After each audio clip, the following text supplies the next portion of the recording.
Blog Talk Radio.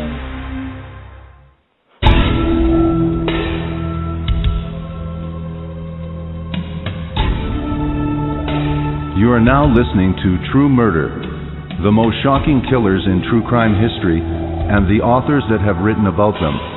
Gacy, Bundy, Dahmer, The Night Stalker, BTK. Every week, another fascinating author talking about the most shocking and infamous killers in true crime history. True Murder, with your host, journalist and author, Dan Zupansky.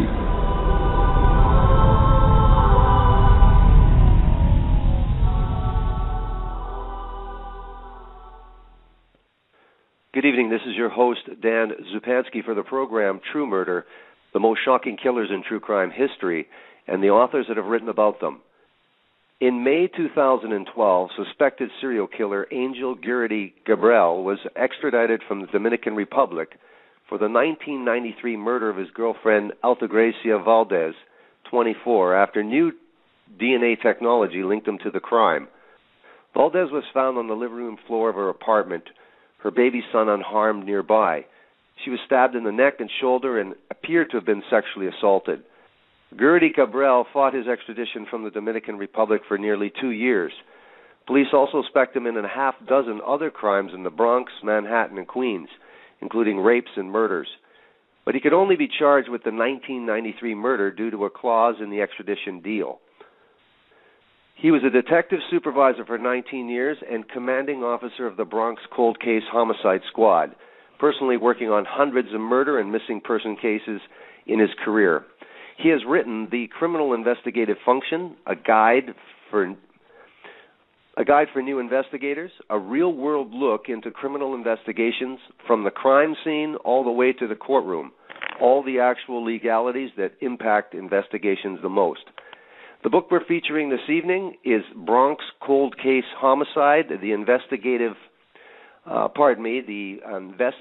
Function, with my special guest, Joseph L.Giacalone. Welcome to the program, Joseph, and thank you for agreeing to this interview.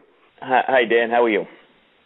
Oh, fine, thank you. I screwed up on what I called this program was Bronx Cold Case Homicide, and before we go any further, I'll just explain to the audience what we're going to be talking about is your experiences as commander of Bronx Cold Case Homicide. We're going to talk about some cases like the Angel Guridy-Cabral case that I mentioned in the introduction, but also the Criminal Investigative Function, a guide for new investigators, which is required reading, and we'll talk all about that. And just welcome to the program. And let's first talk about why you were in a position to want to write the Criminal Investigative Function. What was it? What was your position, and what was the reason why you were convinced that you needed to write this book, the Criminal Investigative Function? Okay, well, it's actually a twofold issue. When I started as an adjunct professor at John Jay College a number of years ago, I think I'm on my 7th year now, I was teaching the criminal investigation classes, and, most of it just, kids 18, 19, 20 years old. And, you get these textbooks from some of these big companies, and you get these huge textbooks that it's like a dictionary more or an encyclopedia. Let's look at it. Most of the criminal investigation textbooks that I found were more like the, Encyclopedia Britannica. And they just, everything is an overview, everything is, this is what this is, this what this, that what that is, and it's kind of one of those things where they end up dealing with more what the uniform officer does than the actual detective. So I said, if I want to teach these kids or teach even law enforcement on how to, conduct an actual investigation, I need to write more of a practical guide than, let's just say, a descriptive guide or, a descriptive text that you find out there. And I wanted to do it, too, in the respect that I wanted it easier to be understood. I wanted to run in investigative order. So I designed the book so that the student picks the case up from crime scene, actually the notification of the crime, to the crime scene, to the courtroom, and everything in between. And I wanted to lay it out that way so that the student would be able to absorb everything that he or she had to do and all those steps, so you don't miss them. And I throw in a lot of things, a lot of errors that I made, as a supervisor and even as an investigator way back when, that to make sure you don't you can avoid these things, so that we can move on from that. And the second reason that I wrote this book is that we have a big problem in the country where we're starting to see clearance rates, especially in murder, dropping in many major cities. And it has to do with a lot of the experienced investigators have retired, or they've been transferred from investigations back to patrol work because of this whole downturn in the economy. So there was a real experience gap that I wanted to try to fill. Now, let us tell our audience what was your route personally. You talk about in very early in the book about what it takes to actually become an investigator, and you say this is one of the most asked questions in the classroom everywhere. Right. Yeah. Usually, I'm sorry. Go ahead. No, I said usually the students this is what they want to come right out of the police academy and go right into the detective bureau. Sure. So, well, tell our audience how it actually works. What is the entire process, and take it from your experience. What was the process that you had to go through? And I'm sure you didn't do anything that no one else couldn't have possibly done, but you do say that this is an exceptional. If you're going to get to be an investigator, this is not for everybody that enters into the police department. So tell us how exactly you did and got to this position, and take us through the entire process, what you had to do to be able to be classified and to be qualified for this investigator role. Okay. Well, what usually happens is there's police departments vary from different ways, but most of them, I wouldn't put a percentage on them, but I would say most of them have what they refer to as a system where you have to, starting out of the uniform officer and work your way up through the investigative ranks, and I'll explain what that is. And there are actually some police departments, such as Philadelphia, that actually it's a written exam to become a detective. So, most of it is you kind of earn it kind of thing. And there are actually two routes within the earn it kind of thing. And I'll explain that. What happens is, after you come out of the academy, everyone gets assigned to a precinct. So I'm just going to talk in general terms of New York City, because I'm not really so familiar with every police department's way of how they do this. But this is generally how most departments follow it. Out of the police academy, you get assigned to a patrol precinct or a district, or where they have lots of different names for them. And what happens is you try to get recognized by the amount of arrests that you do make. And what they look for quality arrests, such as, gun collars, and, where you're finding people out on the street with guns, and you're looking at areas where, your burglary collars, major felony collars. And some of them they want to see if what they refer to as like a pickup arrest, which is you didn't get it off the radio. Like, you didn't get a call that there's a robbery going on the street corner, you pulled up in your car and you arrested the guy still there. So they want you to, right. They look for those individuals that will, observe it at some of these things. Now, one of the incidents, I was actually involved in an on-duty shooting that involved, I actually walked into just on a regular call for a disturbance, and we ended up walking into a robbery in progress. So I kind of fell into I went into the warrants, doing the investigations right after this incident.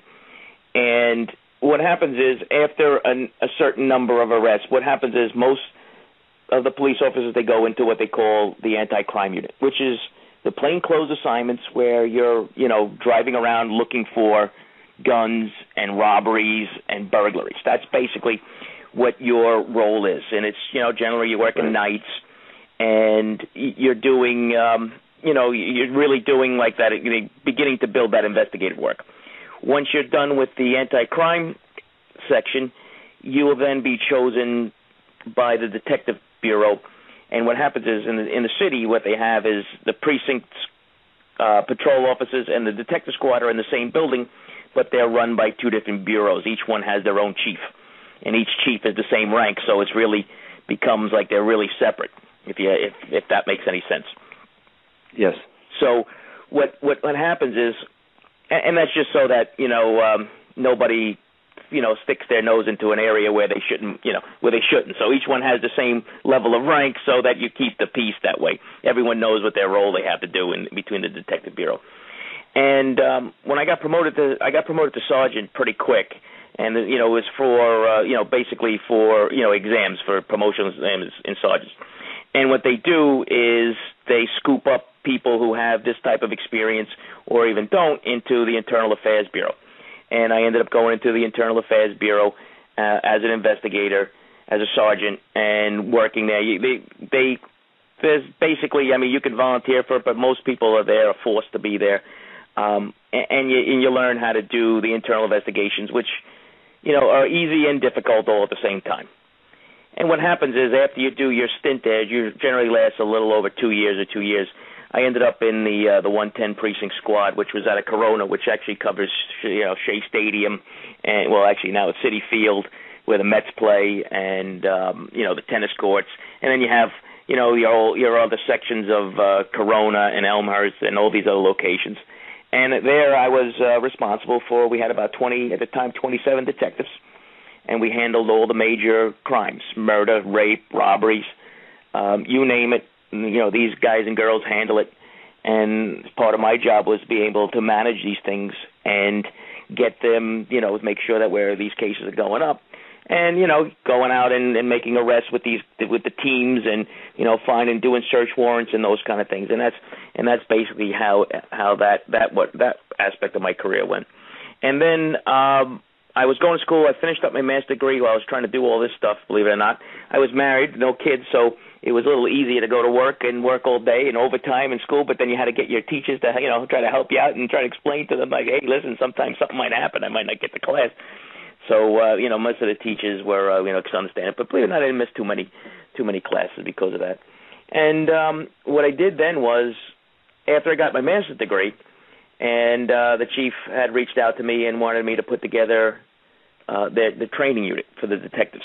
So this is how I started getting into the training aspect and really trying to impart some of the knowledge that I've had and then bring in other experts in who can teach the detectives how to do things.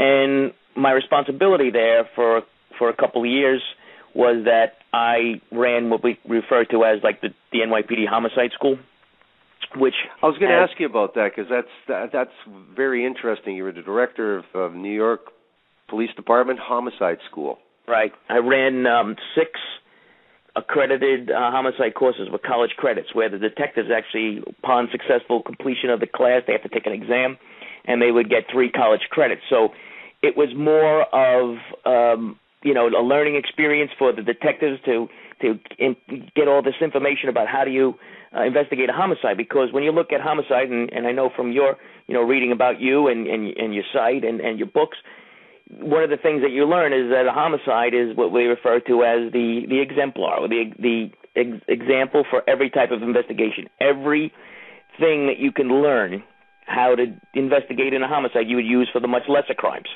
Your robberies and your burglaries, you use the same things that you would for the homicide. It's just that in the homicide you pull out all the stops. So if you teach the detectives how to handle the homicides, those skills that you teach them how to handle the homicides will filter down into the lesser crimes. And, and like in my experience, I always found that rape wasn't a lesser crime per se, even though it is in the penal law. And what I found is that, if you kill somebody, they're dead, the family has to suffer. But unfortunately, with rape victims, I found that they suffer their whole lives, their relationships, and everything else. So, to me, rape was always a crime that was more devastating than even murder. Now, you say in your book early on as well that, and you'll have to be specific about this because it's, maybe it sounds like we're watching TV a little bit but anyway, you talk about the victim advocate, and that's your role as an investigator, and tell us, how long you did do this, but you were the victim advocate, and you said this was the most rewarding and satisfying. I would think it might be frustrating. So tell us why specifically it was rewarding and not frustrating, as I might have imagined initially. Well, one of the things as the investigator and as the supervisor, and then eventually from my dealings with the homicide school and all that other stuff, I was chosen by the then chief of detectives at the time to head up the Bronx cold case squad, as pretty much as like a reward of getting this thing together, and because I actually got the class accredited too through the state, so this was like a bonus for all the detectives. And so kind of my reward and I wanted to get back out there and do what I refer to as real police work, even though, you're helping out all these other aspects. I always felt that I wanted to get out there. But even from the detective squad, or even when I was in the cold case squad, the victim advocate is a big part, because many individuals in the public think that the police, just don't care, or, this is not an important case, or, it's something that, the case is cold, or the case has to be reopened. And I always just explain that, homicides are never closed. They're always open. They just have to be re-examined from time to time. But when you reach out to the family members, either with good news or bad news, and you try to make that contact, because, as part of the investigation and is the victimization part. And no matter if you're doing a crime that just happened 5 minutes ago or a crime that happened 5-10 years ago, the victimization part is the most important part of your investigation, because you got to get to know who your victim is, why they became a victim of a crime, what led up to this event. And the issue it comes down to is we're victimized by, somebody we know more times than not. So when you get to know your victim, you might end up identifying suspects in the case. So you say this makes good police sense anyway, to find out as much about this person as a human being as possible anyway. Yes, and to get to the family members, and you're trying to show and in the cold case part of it, in the liaison part, you have, this thing where you call up somebody that they haven't heard from the police probably in 10 or 15 years, and it makes the public, the general public, the families, confident in the way that the police work, and that there are people out there that still care, that we still try to carry on. You're the last, as a cold case person, you are the last liaison between the police department and the public.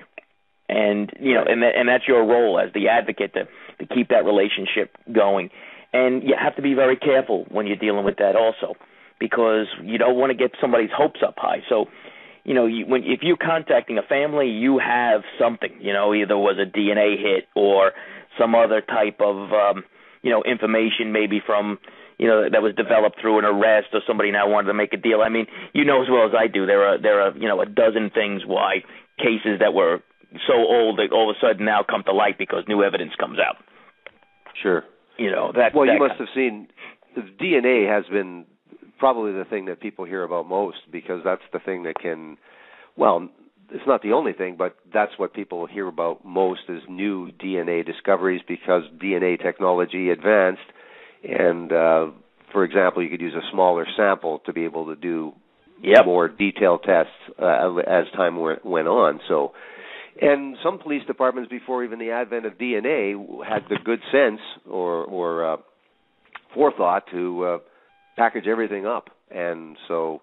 Well, yeah, that's a problem, though, because at the time, most police departments, even the one I worked for at the time, we didn't understand those whole stuff about DNA, 10, 15, 20 years ago. And, most of the stuff that was packaged improperly and put in plastic. And one of the things that you learn about DNA is that it's in the plastic, it degrades very quickly because of the moisture that gets built up inside the plastic. Right. So even if you have a DNA sample and if it was put in plastic, there might be a possibility that the evidence was destroyed. It can't be reversed, but for instance, if you find something in plastic ahead of time and you you freeze it, if there's something that you can save, but then you're okay. But like even when you were talking before about the size of a sample, I mean, you needed the size of about $50, and now you need about 8 cells. So that we can't even see unless you have a microscope. And the way the forensics and the DNA are moving at lightning speed, with the introduction of touch DNA or familial DNA, these are the things that can really help out, especially in cold cases where you might not have had anything before, and now this new technology all of a sudden affords you, a suspect or a couple of suspects. Right. Well, let's use that as a sort of a segue. We can get back to the criminal investigative process, but let's use this sort of a real world example here with a case that we should discuss is this Angel Guridy-Cabral. Mm-hmm. And so tell us when you became involved and how you became involved, and tell us a little bit more how DNA was involved in this case specifically. Okay. This case is still, he's under arrest. He hasn't got a trial yet, so I have to be careful about, saying certain things. So I'll dance around certain issues. And but what happened was when I first came into the cold case squad, this case had received a DNA hit. And what happened was, way back in the late 90s, a couple of detectives had suspected this individual, Angel, as being involved in the potential murders, and they had gotten permission to get a DNA sample from him. He had given them permission. There's 3 ways that you can lawfully get a DNA sample, and I used to call it the 3 C's: consent, court order, or covertly, right? So consent is the easy one if the person says yes to it, and you can get it without a warrant. The covertly, you have to get it secretively, and the court order, it's just what it sounds like. You get an affidavit and probable cause. So what happened was they had taken a swab from him through a consent, and I guess he realized at the time that this DNA was eventually going to come back to a crime scene hit in CODIS.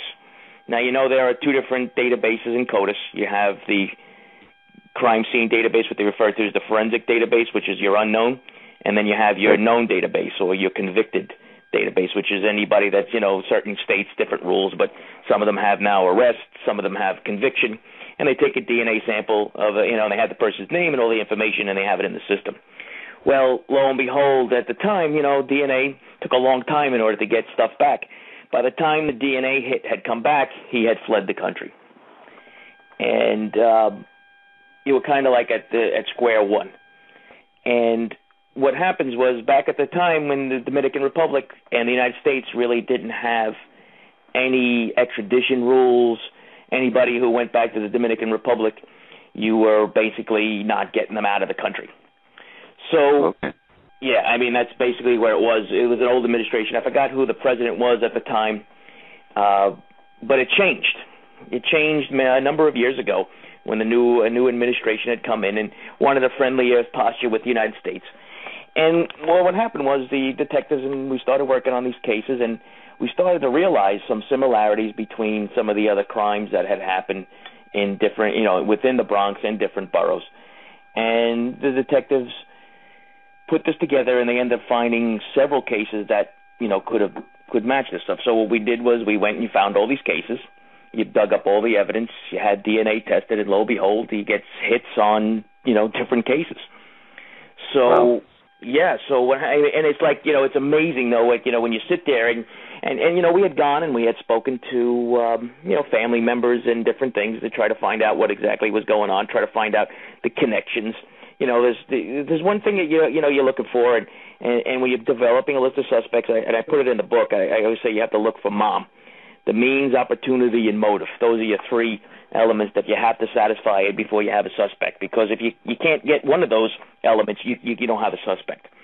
So you always look at, the means, is the person able to do this, whether, the opportunity, were they actually available to do it, were they even in the state where, one of the things that you find out when you like somebody and then you run them in the database, you find out that the guy's in jail, so you find out, God, he doesn't even have the opportunity anymore, so there goes that idea.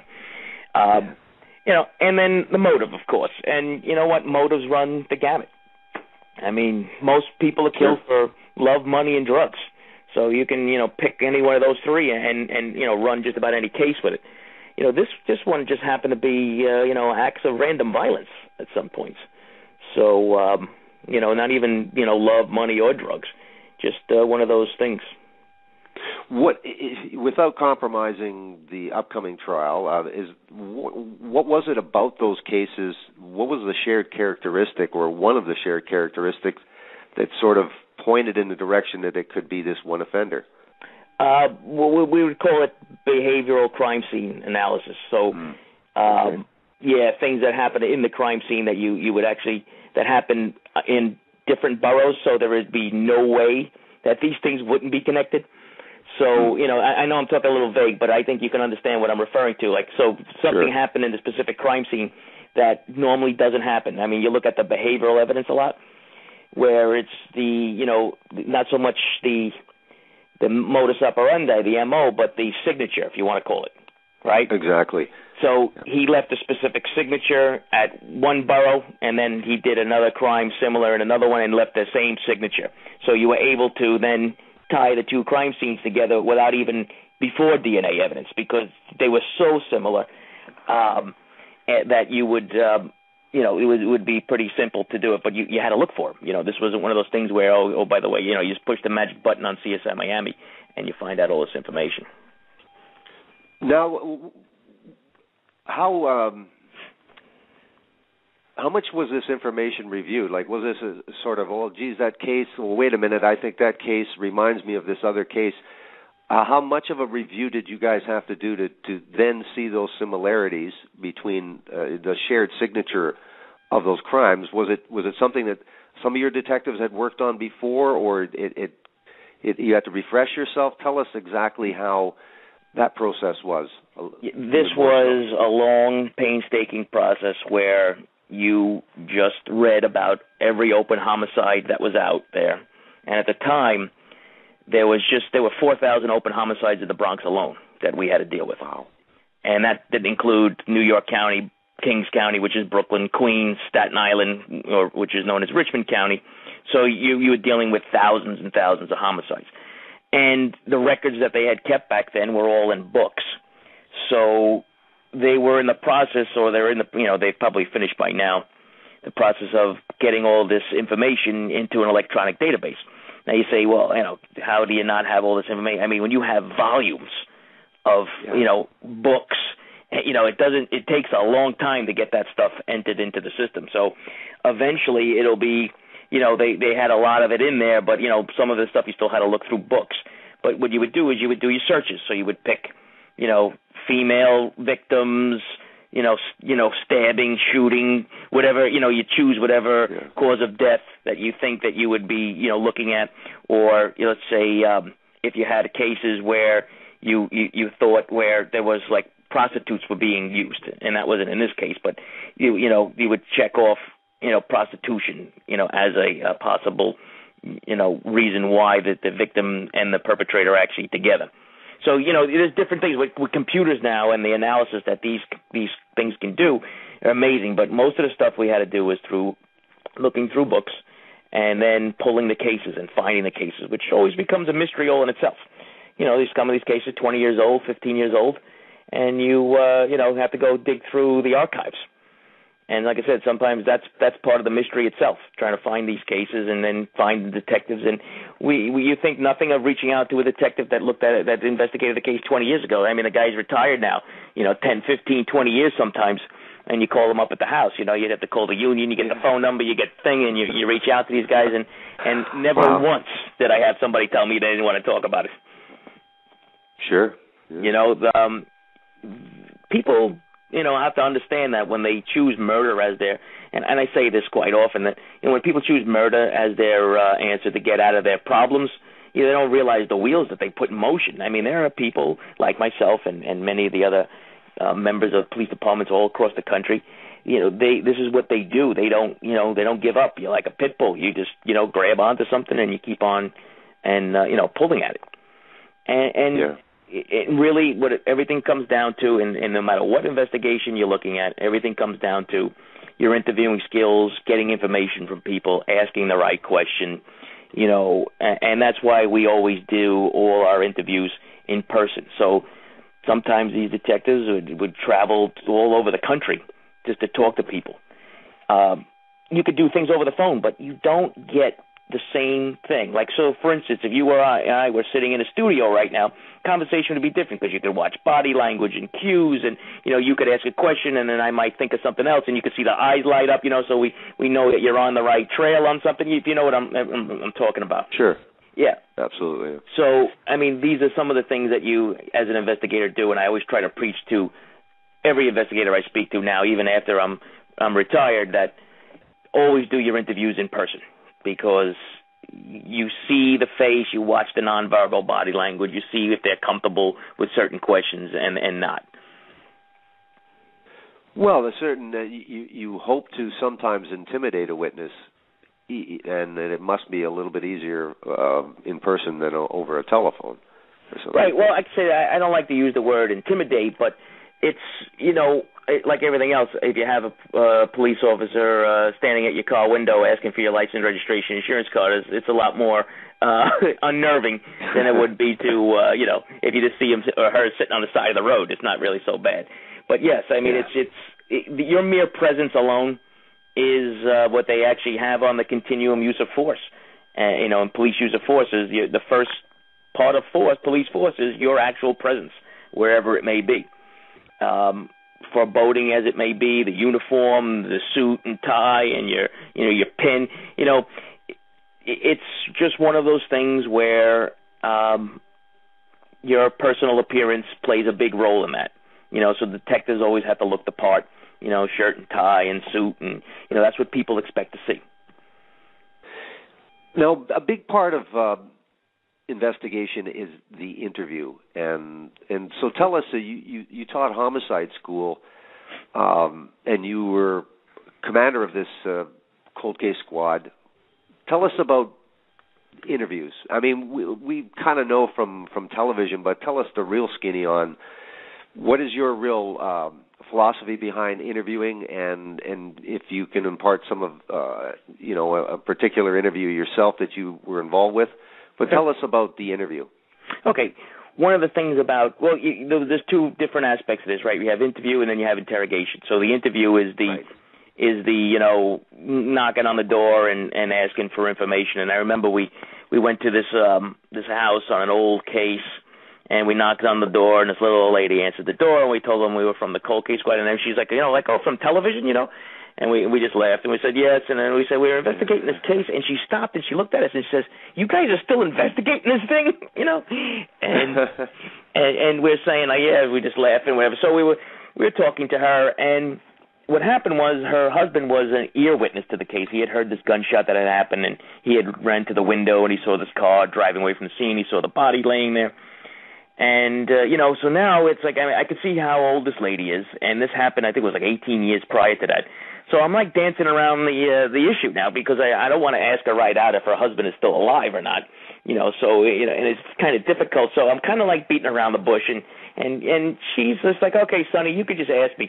I'm like, is your husband still around that I could talk to? And she's like, nah, he died a long time ago. She said, you should just come out and say it, so she invites us in the house. But really what it comes down to in an interview is that rapport building. Something that I did with this lady, whatever, that, kind of got her to like me, to open up about certain things. So when you're dealing with the interview skill or the canvassing where you're knocking on the doors, that rapport building becomes a real big issue. And respect that. Does this person like you? So sometimes you might have to try to find a common ground. Maybe you enter the house, or you're on the stoop, and they're wearing a baseball cap, and you might want to talk sports for a few minutes, right? Get somebody off the topic of why you're really there. Get them comfortable. But in an interrogation, it's no longer a friendly thing. It's confrontational. The person is there. They pretty much know why they're there. It's a psychological game where you have to have all your information. You got to have all your ducks in a row, so to speak. So, for instance, you have to know everything about the case, everything that happened, every interview that was done, and this what makes it difficult, because you're trying to sometimes in a big case there were different detectives that would help out, and in an active case, and then write reports. So you have to make sure these reports, you read them before you went into your interrogation room, because you wouldn't want to miss out on a specific fact. And the idea behind knowing everything is pretty simple, because how in the world would you know if this person was lying to you if you didn't know all the facts about the case? So that's the most important aspect for any investigator. Know everything you can about that case before you go in there. Ideally, interrogation is always the last step. And when you go in there, and like I said, I was doing this, I never asked a question that I didn't know the answer to already. So if I asked a question, I knew what the real answer was, and then you would see what this person was. Not like TV where you have 45 minutes and 3 commercials, to solve a case. Like cold case, the case is open for 37 years, right? They close it in 45 minutes. Unlike the real world where these things take years to develop. The issue that comes down to is that what you have is either the person's going to lie to you, you keep on, you just let them keep on lying. And, like the old proverb says, give you enough rope, you're going to hang yourself. On TV, though, right, the first time they lie, they jump on it. And the other thing that TV does that's really not accurate is they do this tag team thing where you have the 2 investigators in the room and, and they're both asking questions. That's not the way it's done.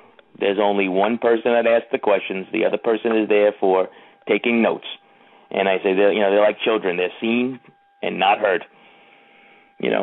So you don't do the tag team thing because you confuse people, and you could also set off the investigation or the interrogation, in on a tangent by asking the wrong question or interrupting. It's about when you're interviewing somebody per se, it's about that stream of consciousness. Trying to get people to remember. So if you're interviewing a witness to a crime or a victim, when you ask that open-ended question, which is like the tell me a story question, I try to get the detectives to just let the person do the talking. Don't interrupt them. Because when you interrupt people, that you break that stream of consciousness. And I always give the analogy to when I'm teaching my classes. I say, imagine that, you had that dream that everything goes right, and the phone rings in the middle of the night. You can never get back to that dream, right? You just never get there. So it's, no matter how many times you fluff your pillow and find the spot without the spring, you never get back to that dream. So, those are the most important skills that an investigator has to take into that room. Be patient. Now, unlike Law and Order, which I'm a big fan, and a lot of people I'm sure that read true crime sort of get the impression about law to a great degree from programs like Law and Order, which they're fictional, but there is some truth behind it. Staying with the interview itself, unlike the Law and Order version where they push for the person to crack and confess, bring other people that are involved in the crime that just happen to be in the hallway. Of course, that's not true, but tell us about the interview itself. You say that you get them to give them enough rope so they can hang themselves, and once they've hung themselves, you're not confronting them per se. What do you do? And you say you can't solve these cases in 45 minutes. Right. What's a typical interview in terms of length? And if there's some things that we've seen on television that are true, tell us, and the things that are blatantly not, tell us about those. Okay. So for instance, the first thing that you should, if you see them on Law and Order all the time when they go into that little interview room and they have this huge glass window and everybody's outside looking, that's not true. The window's very small. It's a two-way mirror, but like everything else, in daylight or regular or, too much light at night, the person in that room could still see through the glass. That room is specifically just for witnesses and victims to use for line-up purposes, and for another detective or another investigator to watch an interview or an interrogation to try to learn from some of the people. And I always encourage some of the detectives, especially some of the new ones, like, you know what, you should stand outside and watch these two guys and how they talk and what they do and how they go about doing it. So it becomes like a learning tool for new investigators to sit and watch people who've done it for years. And some people are better at it than others, but the issue that comes down to is that as a supervisor, sometimes you have to pick the person that to go into that interrogation room. Somebody maybe who maybe locked this person up in the past and had a better or somebody had a better rapport with them. And a lot of cops don't realize it, that how this person gets treated out on the street by the uniformed cops really set the tone about how much this person is going to dig their heels in once they get into that interrogation room. So you try to treat everybody, and you try to teach the cop, you treat everybody with respect. You treat them, nice, and believe it or not, it makes the detective's jobs a lot easier. So, you don't parade people through like that and let them see people on purpose. And, especially, God forbid, a witness or a victim. That's the last thing on earth you'd ever want to see. And what they do is they kind of show you, like, when it's that co-conspirator thing where they arrested their co-defendant. Remember that the police, as per the Supreme Court, can lie and they can use deceit and trickery, but they can't, in certain places you can't fabricate evidence. So, for instance, I can tell you that DNA was found at the crime scene, but I can't show you a report and says this report from the lab says this is you. Yeah. Right. That becomes too suggestive and it becomes too much of an issue. But believe it or not, in certain states, that's allowable. But in New York, that's not allowable. So, for instance, I'll give you a scenario. Let's just say you had a suspect in a rape case, and there's DNA that's been recovered. You walk into a room. What do you think the first question that what happens is you always look at it as, are you a baseball fan, Dan? A little bit. Okay. So I'm going to use a baseball analogy. When the batter is waiting for that fastball, right, he's sitting on it, he's going to hit this thing out of the park.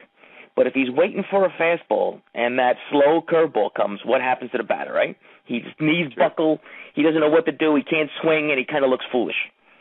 Well, as the interrogator, that's how you have to be. You're the pitcher, and the guy in that room is the batter, and you have to keep him off balance. They already have their story in play. They've rehearsed it a dozen times. They kind of figure out what the first question is that you're going to ask them. And I always developed that curveball question, where instead of showing a photo of the victim and say, hey, do you know her? Because that's what he's waiting for. Maybe the first question I might ask him is, do you know what DNA is? And see his or her reaction from that. And now, what do you think he's thinking of the entire time as I'm going through the paperwork? Yeah, exactly. Do they have my DNA, right? All the story that he came up with, he forgot. He's not even thinking about that right now. All he's thinking of is, oh, my God, they got my DNA. So, there's, maybe down, maybe, question 10 or 15 into it, I might show a photograph and say, do you know who this person is? I never saw her before in her life. Okay, you sure you don't know what DNA is? Let me see that picture again, Oh, yeah, I know her, that kind of stuff. So okay. you break down the denials and you break down the combativeness by, keeping somebody off base. So what do you think the number one alibi is that most people have? Take a shot in the dark. What people say where they were or what they were doing at the time. They were home alone? Yeah, they were home watching television, right? That's and I used to say, okay, before I ask you, let me guess, you were home watching television, right? And they kind of like, yeah, I was home watching television. Okay, so they think the next question is going to be, what was I watching? Because they looked at the TV guide, they know exactly what was on, they knew what the episode was. So I might ask them, hey, did you get any food? Did you order out? Yeah, well, I had pizza. Okay, I'm going to ask you 20 questions on the pizza. Did you have it delivered? Did you pick it up? Where did you pick it up? What was the address? What did the person look like in the delivery? How much was the pizza? What kind of pizza did you get? Right? So I can rattle off 20 questions in a row about something that has nothing to do with anything, but just what I used to refer to as killing the alibi person. Yeah. And those are the skills that you develop over a long period of time. And those are the things. Like even sometimes my wife hates when I ask her questions or do something because I might do something like that and it just drives her crazy. But the issue it comes down to is like, you never forget how to do these things. And I tell people, don't bother lying to me because I've heard every lie in the book. So just, be straight. I'd rather have you just tell me that you don't like me or whatever, and we'll move on. That's not a big deal. Yeah, it can't be fun for the kids, huh? Yeah, well, oh yeah, gosh. The issue that comes down to is that it's a gift, it's a blessing in disguise, and sometimes it's a real pain in the ass because even when you go to the store and you ask the person a question and they the way people say the words they use, like for instance, if you're not feeling well and somebody writes in the card, hope you feel better, right, and they leave out the I, they really don't care. That's you lose the personal fact out of that. So when people say, they leave out the I's and the we's and the us's when they're talking, you have to really start looking at that. It's part of that statement analysis bit. and you really get into what people say and how they say it, and then you can usually turn the words against them when they say. So basically, then you have no idea then, right? Well, yes, okay, thank you. So I can be a horror at the customer service line, yes. Yeah. Now, this Criminal Investigative Function, this book has become required reading. Tell us who it's required reading for and why they have adopted, it might be an obvious question, but why they've adopted this book as, explain a little bit more about that.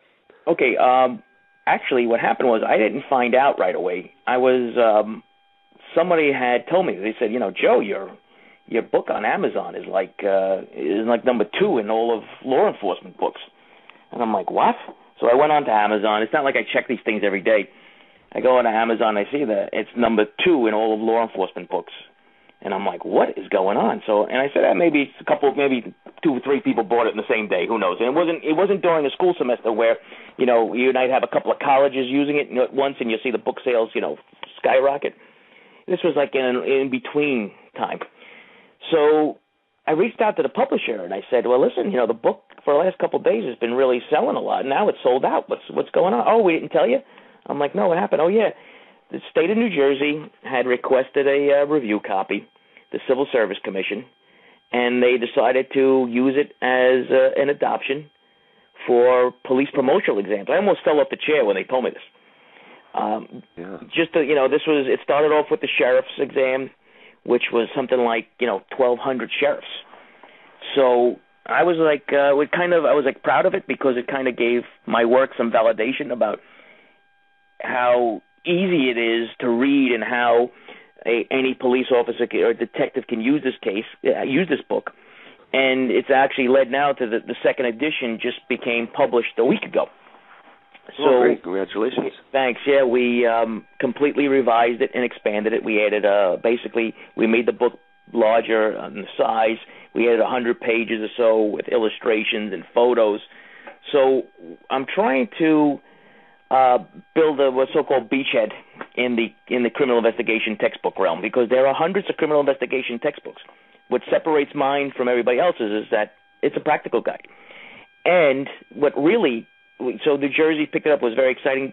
But you know who other schools picked it up? Like journalism schools, investigative journalism. People who want to know how who are going to be working as journalists or future news reporters. And, they're using the textbook to teach the students about, what the police procedures are and how they can go about doing it and then learning how to write about it. I never even anticipated that audience. And then it led into crime writers. And then, I got a number of talks, like the Sisters in Crime had invited me to come out and speak to the groups about, because these are all the published authors, whatever. And here I am amongst all these ladies who've written, dozens and volumes of books. And I'm talking to them about police procedure and how to do these things. And they were a great audience. And I get emails from different workshops and groups that I've done. It's really been a fun time. And I'm building what they were, so to speak, my platform. And I've been in the newspaper a lot lately. I was just in the New York Times the other day. I post them on I have an author website at joegwrites.com, and I just post all the author interviews that I've done. So I'm kind of excited. I'm kind of proud of it. I'm working hard. I'm trying to, should be. People like you that give me the opportunity to come on the, on their radio show. I mean, I greatly appreciate this stuff, and it's, opportunities like this don't come around often. So you jump on these things. You try to make everything work. Try to keep everybody happy, and I've been very fortunate. So I really can't complain. Well, it's testament to the book itself, and you say how practical it is, but also that that it's a very engaging book, and it's surprised. Like I was surprised too. I didn't even think of it myself, but fictional writers wanting to know what the police procedure really is, rather than reading another fictional book with all the inaccuracies. So, it's very, very interesting. But I think the most proud, obviously, would be that you're using it for promotions for police, then it's adopted by police departments itself. That's fantastic. And so you cannot ask for anything better than that, really. Yeah, and actually, like they have schools for the police promotional exams, they have these things. and a couple of the owners of the schools reached out to me. They wanted to talk to me about certain aspects of the book, and and one of the things, actually, one of the guys that actually kind of gave me a compliment was, he goes, I read the book, I liked the book a lot, and he says basically it reads like a novel. It's written like a novel where, you can almost see the steps being taken. And, if you just plug in a fictitious character from the beginning of the book and you work your way through, you can pretty much, write your story.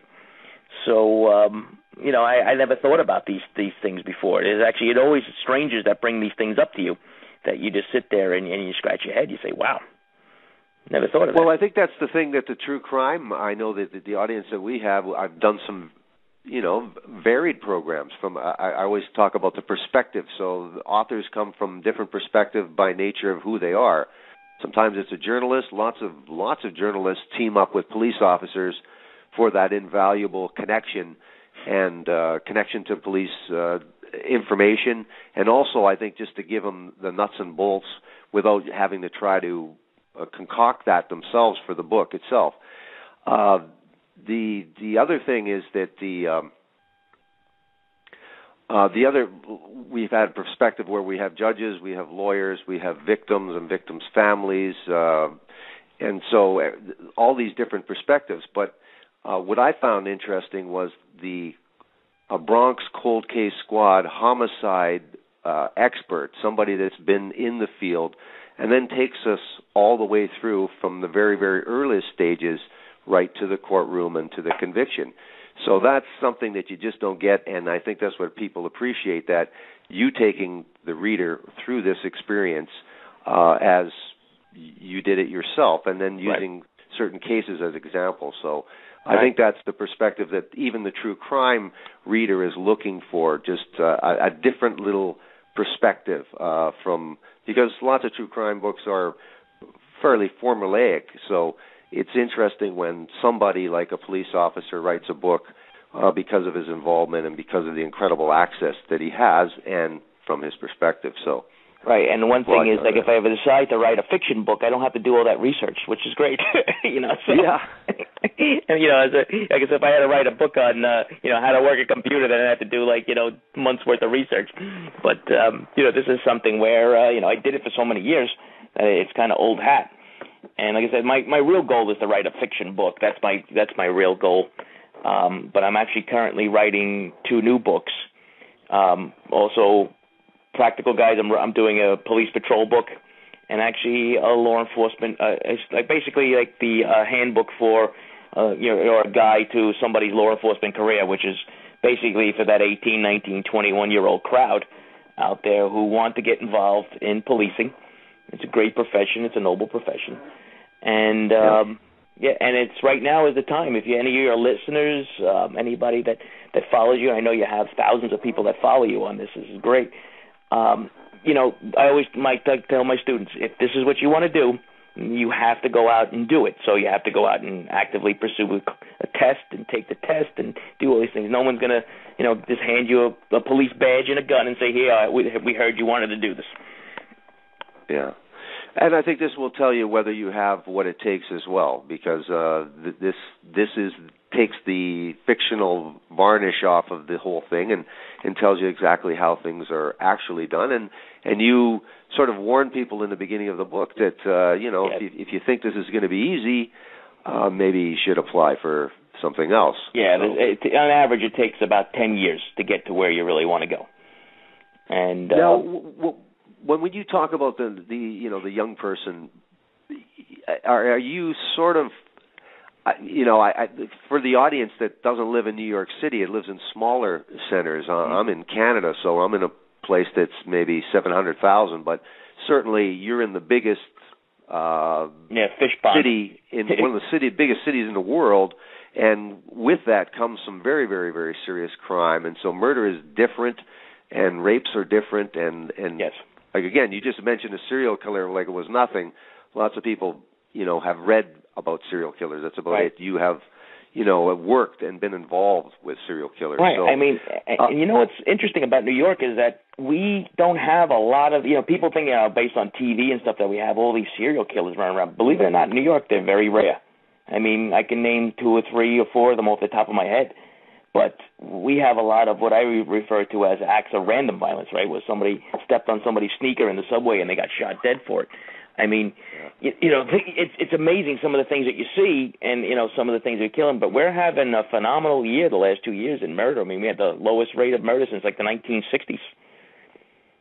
And you compare what kind that to of clearance rate, what kind of solve rate do you have, too, in terms of percentage for that? I don't know the actual number, but I know nationwide the numbers are around 65%. So I'm assuming they would be around there. But we've seen places like Philadelphia and Chicago and New Orleans where some of their clearance rates are absolutely miserable. We're talking in the 30s and the 20s. I mean, some of these things. Wow. And yeah, I mean, Philadelphia, I think, off the top of my head, was 38% when I looked it up. I mean, so you're telling me that 62% of all murderers are still walking around Philadelphia or something? That's basically what you're looking at. That's not encouraging. No. And if you look at it, even at a 65 or even a 70% clearance rate, we average about 16,000 homicides in the United States alone. So you're looking at, almost 5,000 homicides a year go cold in the United States. So in 10 years, that's 50,000 cases. So I mean, these cases are, it's just one of those phenomenons that, unfortunately, we've seen cold case after cold case get shut down. I think in Seattle they just shut theirs down because of the time consuming and the money that's spent on these cases. Really? But, it's becoming an issue where, I refer to it as, cold case squads going by way of the dinosaur. Really? And, not that these cases will never be investigated, but they will be given to another detective who's, doing other cases, and this will be just another one of their jobs. And, it may work, it might not work. I mean, it takes extreme. Listen, if these cases were so easy to solve, they'd have been solved already. Sure. Absolutely. There's always something, and listen, most of the time who did it. It's just that you don't have the evidence to prove it. That's really basically what you're looking at. You develop your suspects and you pretty much know who it is, but you need this thing called evidence, and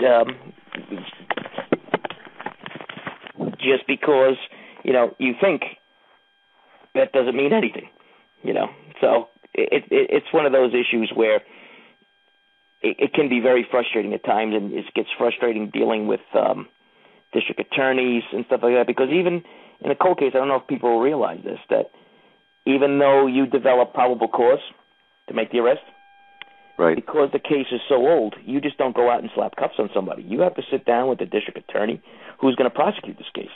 They're looking for a winner. The prosecutor and the police department are in different in the United States here, different, planes. I mean, they want to have convictions, and we just want to make arrests in close cases.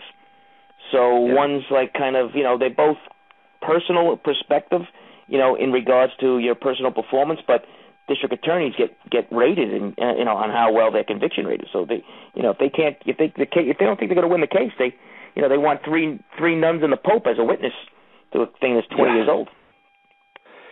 And what I was interested, just going back just a bit to what you said, because I think this is really profound, is that you said that the vast majority, or you said most of the time who these people, who the killers were of these people, except you just don't have the evidence. Right. Speculation and opinions don't establish probable cause. It's the evidence that does. So you can think whatever you want, but the deal is once you've identified somebody, or as your suspect, I mean, sometimes you get to a point where you talk to the district attorney and say, listen, I mean, all signs point to this guy, and they'll just tell you, well, call him in see if he'll come in for an interview, and, maybe we can get a confession out of him, And other than that, we got nothing. So, it can get very frustrating at times when you're dealing with this because, like I said, you might have all the circumstantial evidence in the world that points to a specific person, and guess what? No evidence, no confession, you got nothing.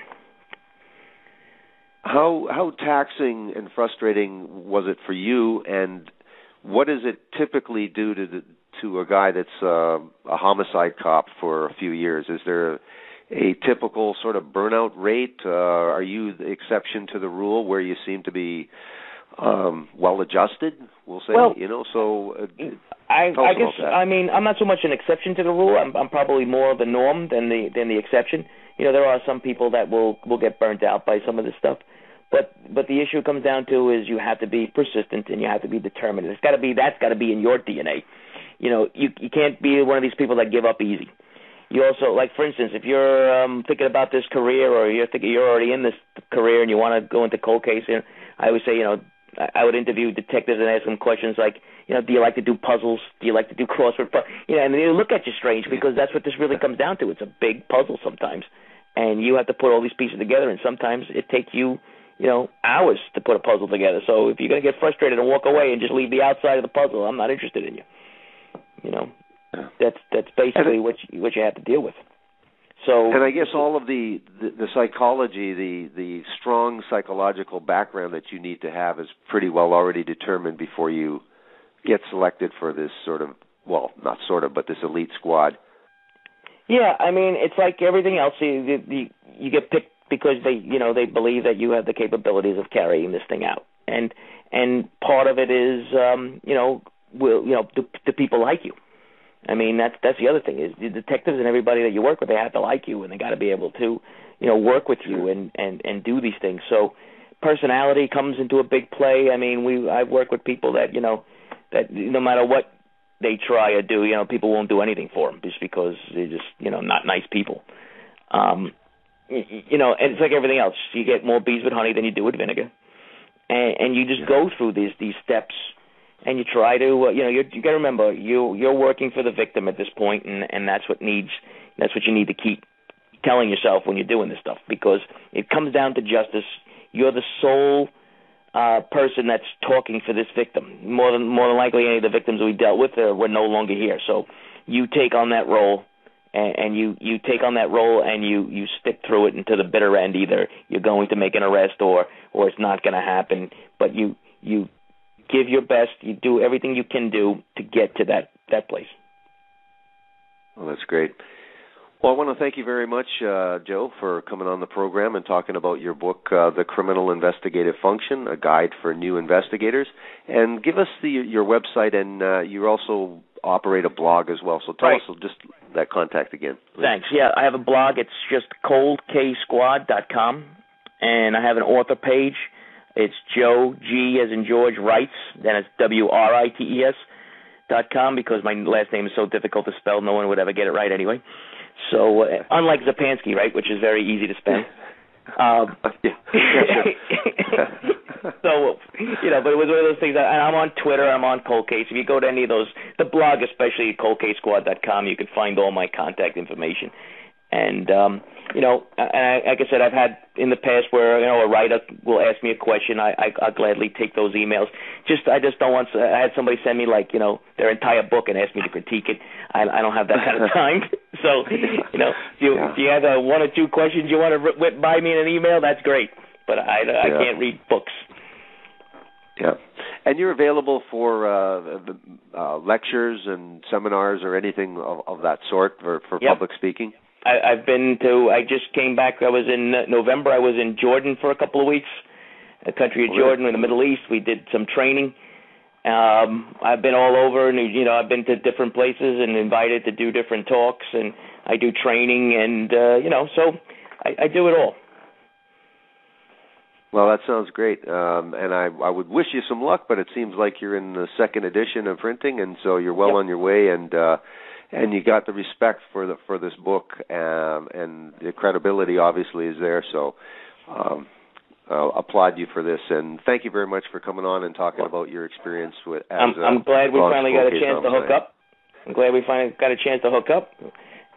This was great, and maybe we could do it again in the future. Absolutely, Joe. So thank you very much. You have a good evening. Thanks for your time, Dan, and I'll talk to you soon. Thank you. Good night.